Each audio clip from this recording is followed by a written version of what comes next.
नमस्कार। कैसे हैं आप? उत्तर प्रदेश चुनाव से पहले प्रधानमंत्री नरेंद्र मोदी का यूपी के एक हिस्से, विशेष रूप से पश्चिमी उत्तर प्रदेश के लिए एक प्रकार का डिजिटल रैली था।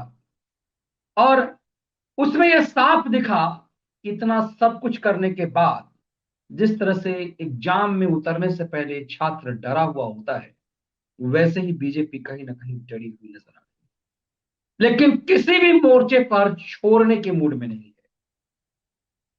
अखिलेश यादव ने आज ही पर्चा भरा करहल सीट से, मैनपुरी के करहल सीट से, एकदम सुरक्षित सुरक्षित अपनी हम जातीय क्षेत्र से।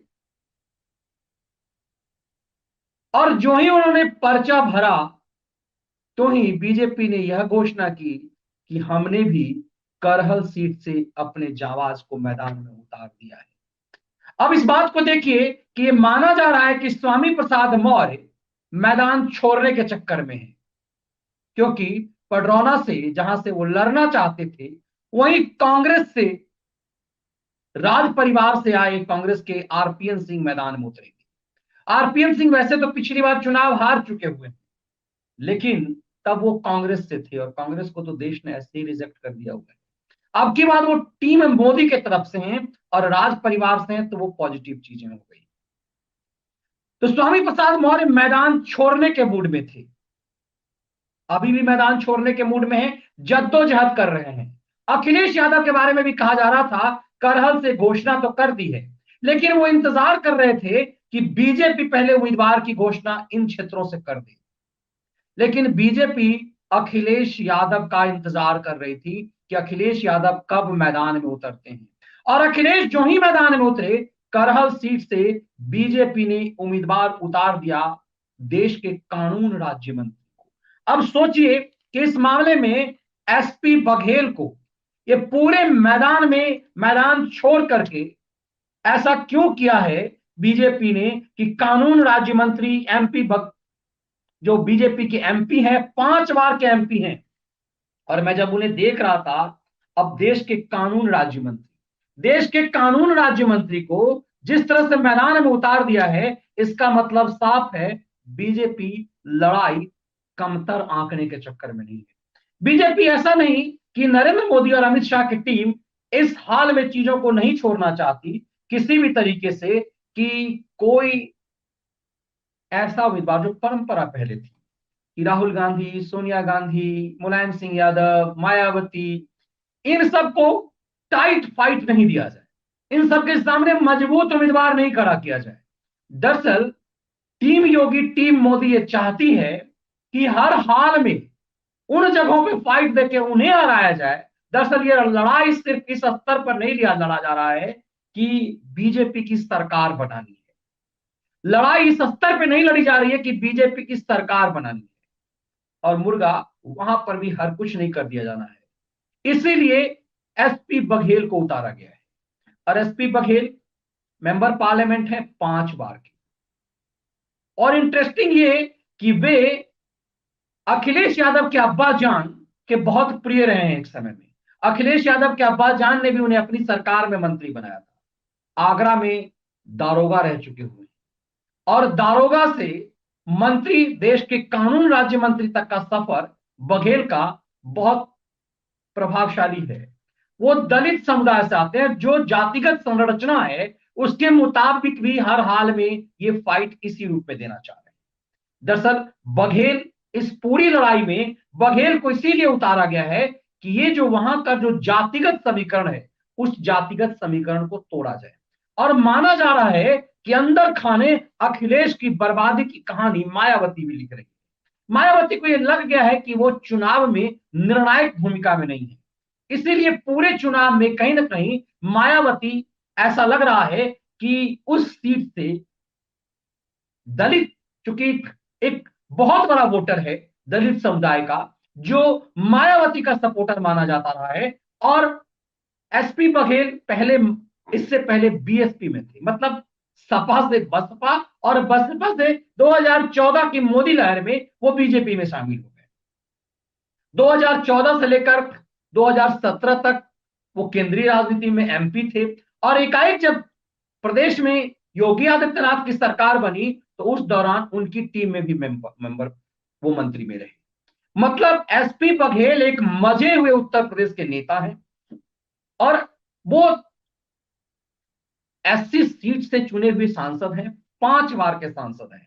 मतलब अखिलेश यादव के सामने हल्का उम्मीदवार उतार करके कहीं ऐसा नहीं कि एकदम से कैजुअल अप्रोच किया गया है। अखिलेश यादव और स्वामी प्रसाद मौर्य, ये सरकार बनाने के साथ साथ एक बहुत बड़ा लक्ष्य रखा गया है कि हर हाल में अखिलेश यादव और स्वामी प्रसाद मौर्य दोनों को हराया जाए। अब देखिए, उत्तर प्रदेश की राजनीति को जरा समझने की कोशिश कीजिए। उत्तर प्रदेश में ये जो राजनीति, राजशाही की राजनीति थी, योगी और मोदी ने उस राजशाही की राजनीति को खत्म किया है। और एसपी बघेल को ही उतारने का मामला नहीं है। सबसे पहले देखिए, सबसे पहले ये माहौल बनाया गया कि ये राजशाही टीम से आते हैं, चाहे वो सपा सुप्रीमो हो चाहे वो बसपा सुप्रीमो हो। जब ये मेंबर, जब इनकी सरकार होती है तो ये विधानसभा में होते हैं, विधान परिषद के माध्यम से विधानसभा का चुनाव नहीं लड़ते हैं, भाग जाते हैं केंद्र की राजनीति करने के लिए। दो ही अखिलेश यादव हार गए, अखिलेश यादव जो ही हार गए, क्योंकि वो राज्यसभा ये मेंबर थे, और अखिलेश यादव विधानसभा जाना बंद कर दिए क्योंकि वो विधान परिषद से आते रहते हैं। ये सब बैकडोर से, चाहे वो मायावती हो चाहे अखिलेश यादव, ये सब बैकडोर से एंट्री करके विधानसभा में आते हैं जब इनकी सरकार होती है। मतलब सीधे चांदी के चम्मच में लेकर के उतरना होता है। और जो ही सरकार इनकी चली जाती है, हार जाते हैं, ये सब पार्लियामेंट चले जाते हैं अमजद आजम खान के कंधे पर सवार होने के लिए, ताकि आजम खान को पीछे से कहते रहे हाँ ठीक है करते रहिए। ये जब सरकार में होते हैं मतलब सीधे राजा बनने का। राहुल गांधी का स्टाइल क्या है? कोई मंत्री नहीं रहेंगे, सीधे प्रधानमंत्री बनेंगे, कई मंत्री नहीं रहेंगे। इनसे कहा गया कि उत्तर प्रदेश में, पहले उत्तर प्रदेश की राजनीति में चीफ मिनिस्टरशिप के लिए फाइट करें उत्तर प्रदेश में, नहीं, हम मनमोहन सिंह के बाबूजी रहेंगे। मनमोहन सिंह कोई अध्यादेश लाएंगे, मनमोहन सिंह की सरकार, सोनिया की मनमोहन सरकार, और राहुल गांधी उसे फाड़ देंगे। मतलब राजा, राजा का मतलब ये कि वो रिस्पॉन्सिबिलिटी नहीं लेंगे कोई भी, लेकिन उसे अवेल करेंगे, मौज करेंगे उस पर। वही चीज अखिलेश और मायावती का रहा। अब की बार क्या किया गया? एक माहौल बनाया गया कि सब चुनाव नहीं लड़ेंगे, भगोड़े हैं।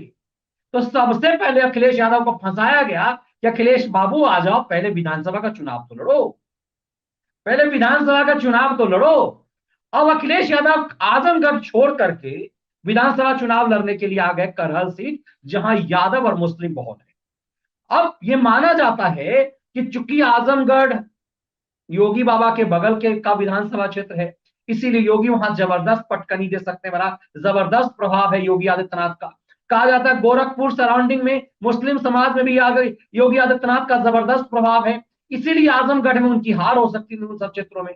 इसीलिए करहल एक ऐसा क्षेत्र चुना गया जहां पर यादव और मुस्लिम वोट हो और एमवाई समीकरण से वो जीत जाए। पहले तो ये चुनाव ही नहीं लड़ना चाहते थे। अब देखिए, कभी भी मायावती विधानसभा चुनाव नहीं लड़ती, वो तो लोकसभा भी नहीं लड़ती है, वो तो चुनाव ही नहीं लड़ती है, सीधे ऊपर से जाती है।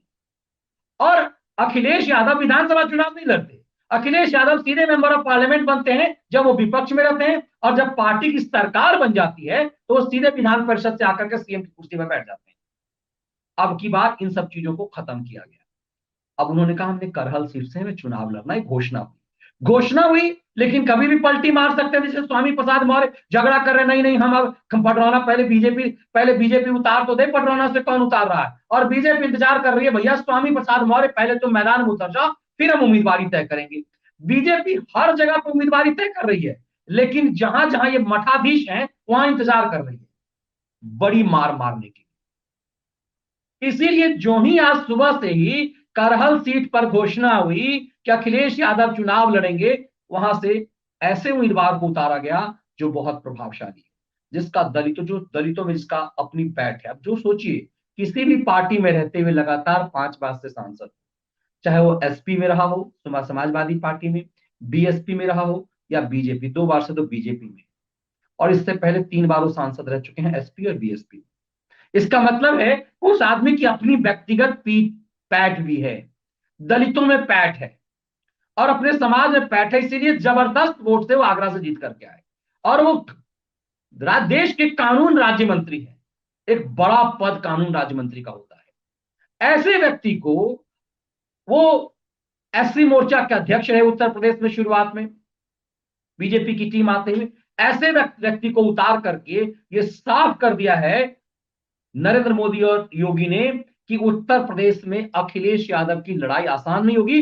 दरअसल सिर्फ हमें सत्ता नहीं पाना है, सिर्फ इसीलिए योगी ने कहा कि लड़ाई सिर्फ सत्ता की नहीं है।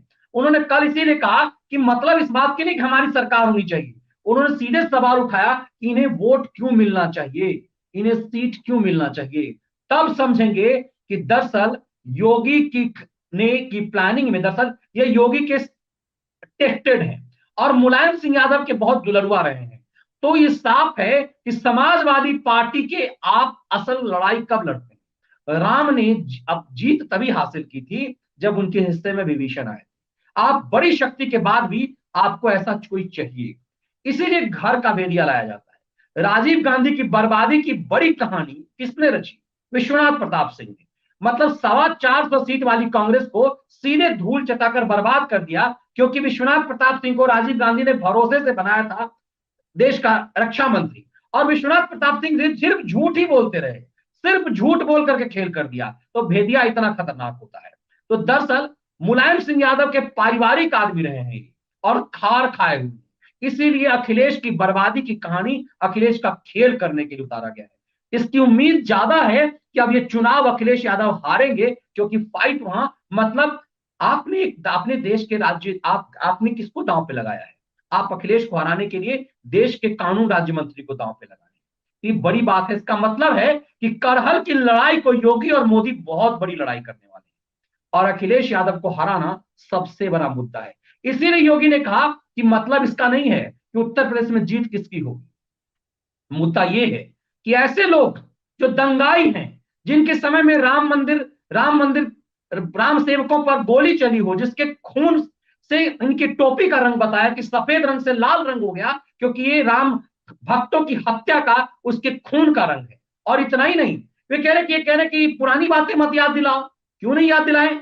आखिर मुजफ्फरनगर और कैराना के दंगाइयों को आपने टिकट दिया है, ये किस इच्छा शक्ति से आप कर रहे हैं? इसीलिए इन्होंने साफ कर दिया कि ये सवाल ये नहीं है कि जीत किसकी होनी चाहिए, महत्वपूर्ण ये है कि यूपी की जनता इन्हें एक भी सीट क्यों दी।